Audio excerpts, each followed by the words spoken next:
Hi Amalio, welcome to Perugia. Thank you for stay here in our university for some days during this week.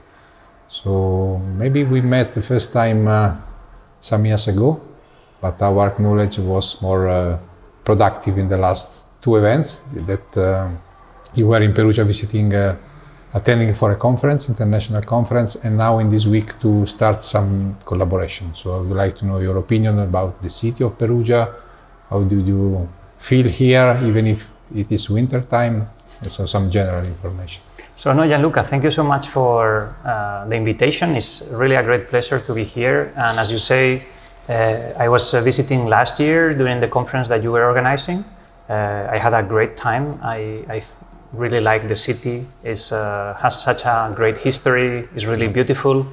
And at the same time, it's not very crowded like other Italian cities that are also very beautiful. So it's very nice to be able to walk up and down hill, of course. And yeah, I'm very excited with the possibility of working together. And I think that the second visit now in the winter is a great opportunity, and the Vitality program is a great framework for that. Yeah, just to have face-to-face discussion. It's more productive than the online meeting that we are used to after the COVID. Yeah, I would like to ask you just to provide some brief information about your academic activity, because you have been in several places around Europe, so maybe you can also make a description, but also to highlight some difference between the different places where you have been. So. Yeah, no, that's a great question. So I am originally from Spain. I was born in Zaragoza, and that's where I did my studies, including my PhD. And then I moved to the UK, and I spent there 12 years in total. So I was in London in Imperial College. Then I spent 8 years in Cambridge, at the University of Cambridge, and then 3 years at the University of Glasgow. So after a short period in Spain back, I moved to Vienna, to Austria. And since last year, I am there a professor at the Technical University of Vienna. So yeah, I have let's say a good background of how things are done differently in different countries.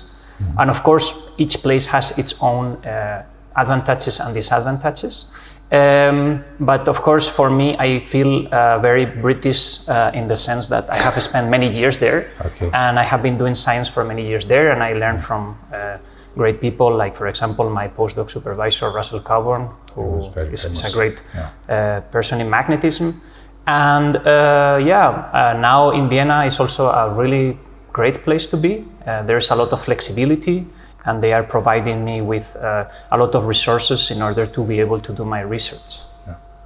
So we organized for you a special program in this week. So you already gave a lecture to the PhD student, which there were a large number of students yesterday. Then we will have a talk this afternoon, and tomorrow there is a workshop. So I apologize for all these things, but I think that we should take the opportunity, since we are here, to understand what we are doing. So maybe you can say something about your research activity in a more specific manner.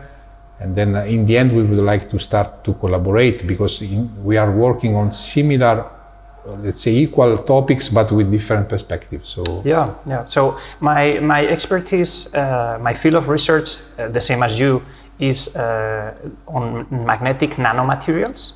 So these are materials that are nanoscale, so they are very small, of the order of, let's say, molecule size.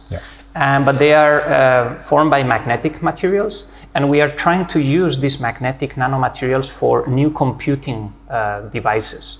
So current computing devices are absolutely amazing, but they are finding some difficulties to continue their progressive evolution. The growth, And of course, our society is very hungry for new technologies, and things like power consumption, for example, is becoming an issue in information technologies.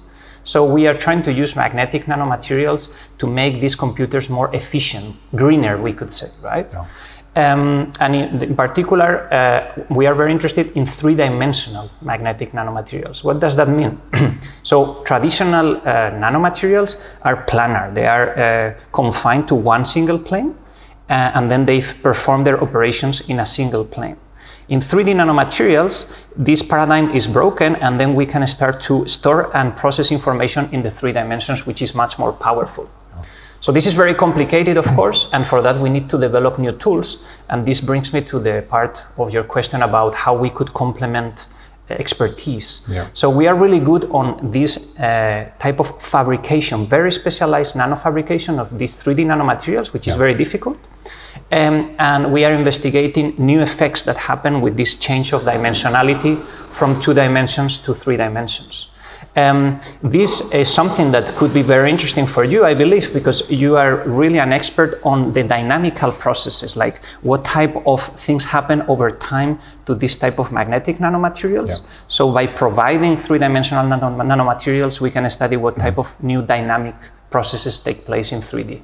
Yeah, I think that as from what we discussed, I mean, we are speaking almost the same language, which is not so common for the scientist, because everyone has a different background. But in our case, this was not the case. So I'm confident that we will find some common research interest. And mostly your expertise nicely fit with the topic and the aims of this Vitality project. So I'm really happy that you are here, that you can spend some time with us.